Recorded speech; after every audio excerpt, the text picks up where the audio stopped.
Haluaghat welfare association ও Dhobaura welfare অ্যাসোসিয়েশনের উদ্যোগে ঈদ পুনর্মিলনী ও আলোচনা সভা অনুষ্ঠিত হয়েছে শনিবার 30 মে বিকাল 3টায় হালুয়াঘাট উপজেলা অডিটোরিয়ামে। এ অনুষ্ঠানের আয়োজন করা হয়।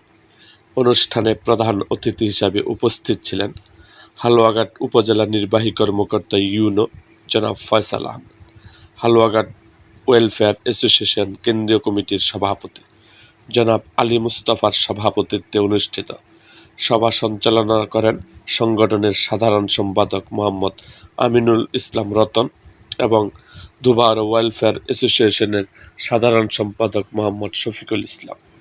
অনুষ্ঠানের উদ্বোধন করেন হালুয়াঘাট ওয়েলফেয়ার অ্যাসোসিয়েশনের উপদেষ্টা ও অন্যতম সংগঠক শিল্পী সন্তোষা। স্বাগত বক্তব্য প্রদান করেন ধুবাউড়া ওয়েলফেয়ার অ্যাসোসিয়েশনের সভাপতি নাজমুল হুদা আকন্দ।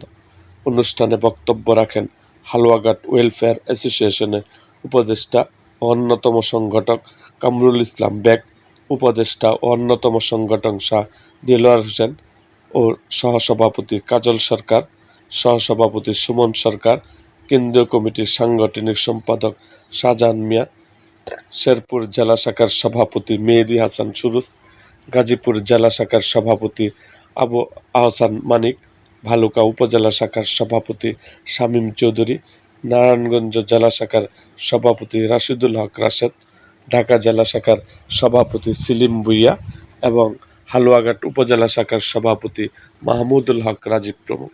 আলোচনা সভায় বক্তারা ঈদ পুনর্মিলনীর মাধ্যমে পারস্পরিক সৌহার্দ্য, ভ্রাতৃত্ববোধ ও সামাজিক বন্ধন সুদূর করার উপর গুরুত্ব আরোপ করেন। একই সঙ্গে হালুয়াঘাট ও ধুবাউড়া অঞ্চলের সামাজিক উন্নয়ন, শিক্ষা, সংস্কৃতি ও জনকল্যাণমূলক কার্যক্রমের দুই সংগঠনের ভূমিকা আরও জোরদার করার আহ্বান দেন।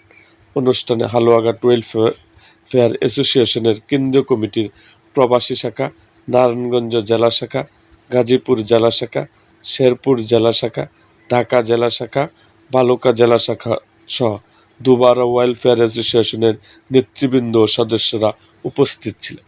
এরকম আরও ভিডিও পেতে এবং রাজনৈতিক অঙ্গনের নানা ঘটনা ও ইতিহাস জানতে আমাদের মুক্তাগাছার ইতিহাস মিডিয়া ইউটিউব চ্যানেলটিকে সাবস্ক্রাইব করুন এবং পাশে থাকা বেল আইকনটি বাজিয়ে দিন।